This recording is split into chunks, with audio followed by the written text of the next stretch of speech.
Welcome back to Yahoo Finance. Well, a string of disturbing smash and grab robberies has malls and stores beefing up security this holiday season across the country, particularly in California, where another mob of thieves ransacked a shoe store in Santa Clara County just outside of San Francisco yesterday. Joining us with more on this story is Ben Dugan, president of Coalition of Law Enforcement and Retail, and Yahoo Finance's Danny Romero. Thanks to both of you for being here. What is emboldening these groups, sir? Well, they're actually what we're experiencing is kind of a perfect storm. They're actually being recruited by criminal organizations that are getting involved in what's called organized retail crime. That's really been on the rise since 2017 with the expansion of most of the online marketplaces. But what we're seeing now and what we saw over the last week is people being recruited by these criminal organizations to commit these bold and brazen thefts on their behalf. Yeah. And Ben, to that point, why are they so young getting involved in all of this? I mean, just on Friday, about 8 to 9 people in LA, young men stole tools from a local Home Depot store. Yeah. And unfortunately, I don't think some of these young folks understand how much trouble they're really getting into. They're really getting involved with criminal organizations that recruit them and convince them that there aren't going to be any consequences. And in some cases, or most cases actually, provide them with rental cars, escape routes. They use burglary tools. In some cases, they bring weapons. They plan these events with these young folks with the understanding that there's a high propensity for violence, and they have no regard for human life or for the consequences. And I know that playing a part in all of this is that there are very few arrests. Can you talk to us a little bit about why that is? It seems to be one of the reasons, that these people feel emboldened to do this. They think that they can just very easily get away with it. I mean, if you see some of the footage, they're not even running away. They're nonchalantly walking away with all of this merchandise. Well, you're exactly right, but there's only been a few arrests so far. I will tell you, in California, for example, the California Highway Patrol has probably the best organized retail crime task force in the country. And just because you weren't arrested at the time of the event doesn't mean you're not going to be arrested.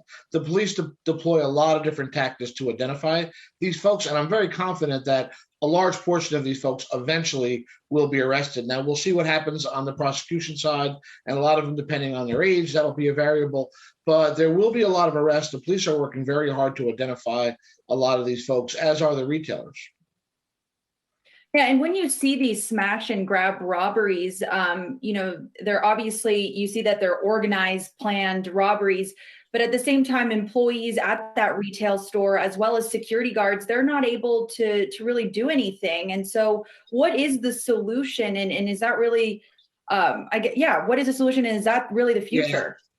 Yeah, well, we have to, first and foremost, we have to do everything to keep our employees and our customers, our stores, and the communities that we service safe. All right. And so we're very careful. We train retail employees are trained very carefully not to engage people at certain levels to keep themselves safe. There's nothing in the store worth anybody getting hurt for. And in the immediate future, retailers are investing millions of dollars this holiday season in reaction to a lot of these recent thefts and upgrading their security, adding a lot of physical security, technology, resources, manpower, off-duty police.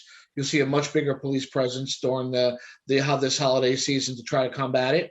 And then in kind of the interim, we're standing up some organized retail crime task forces, not just in California, but in every major city, right, to combat this problem because it's a nationwide problem. And long term, we've introduced some federal legislation called the Informed Consumers Act, which will finally regulate the online marketplaces so people cannot hide between the shadows of the internet and operate anonymously without their real names and list millions of dollars in stolen product every day.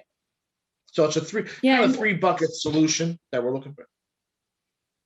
And Ben, I know that you mentioned earlier that the California Highway Patrol is now going to be helping in California with some of the security and patrolling. Mm-hmm. I was at the Topanga Mall in California just this past weekend, and I saw that LAPD also deployed a task force. Sure. They were outside as well as inside. But does that really scare off any of these robberies? I mean, I feel like you would think, right, as a consumer, that you're seeing these police patrol. Is that really, like I said, a big solution, having these task force deployed? Yes. Well, yes. The short answer is yes, but it's not sustainable, right? It's short term, right? To make sure we get through this epidemic and get through the holiday season with as little problems as we can. So yes, I think it's working. Unfortunately, we're talking about organized crime. We're not talking about just a group of young folks doing this for thrills or for personal use. You're talking about, criminal syndicates, networks that employ these people. And, if one store has heavy coverage, they go on to another store, to the next store. We make it in retail, we make it very easy for our customers to shop and make our merchandise available. And it's very similar in store to store. So sometimes if there's a large police presence, these criminal organizations will pivot and go to a different retailer or to a same retailer at a different location. Most of these crews hit multiple stores a day. And I know there's been some arrests recently where they arrested these guys at the second and third store instead of that original store. So we're talking about, a sophisticated criminal network, not just like an isolated or chaotic event. So look, retailers are obviously suffering a lot at the moment anyway, and this is hitting them really hard. So Best Buy says they might not be able to retain workers because nobody wants to work in a place when you never know when you're going to get looted or robbed. Walgreens as well said it was shutting down 5 stores in San Francisco because of the increase in theft. So is this just the wave of the future? Is this what we have to get used to now? No, I don't think so. And a lot of stores make their own independent decisions based on their own businesses and what's best for them. A lot of retailer stores are still expanding their businesses. But I will tell you this, right? You're absolutely right. There's a lot of different victims to this crime, right? It's not just the stores that take a financial loss. People are getting physically assaulted. It's tremendous, burden on our employees that are traumatized by this event. Any customers that are in the store are traumatized, and it terrorizes some of these neighborhoods that these stores operated. So there's a lot of different victims, a lot of ripple effects, but with some things that we're talking about doing, some of the things I mentioned, I'm hoping this is not the norm and we can reverse this trend rather quickly.